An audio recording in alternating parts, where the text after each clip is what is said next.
رسول اللہ صلی اللہ علیہ وسلم نے غدیر خم تک تقیہ کیا، استغفر اللہ نعوذ باللہ۔ یہ شیعہ کتاب عیون الاخبار الرضا، یہ امام علی رضا علیہ السلام کی طرف منسوب کی گئی ہے اور اس کا مصنف شیخ صدوق۔ اس کی جلد دوم اور صفحہ 275 پہ لکھا ہے،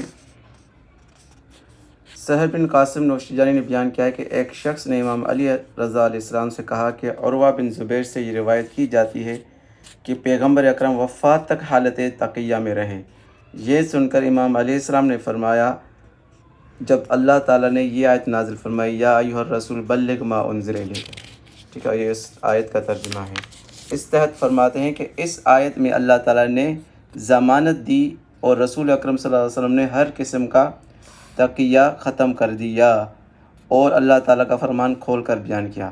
اور یہ آیت کون سی ہے؟ جو غدیر خم کے دن نازل ہوئی تھی بقول شیعہ۔ تو اس آیت سے پہلے نبی صلی اللہ علیہ وسلم تقیہ کیا کرتے تھے، اور اس آیت کے بعد یعنی غدیر خم کے بعد نبی صلی اللہ علیہ وسلم نے کھل کر جو ہے نا وہ دعوت دی۔ استغفر اللہ ربی۔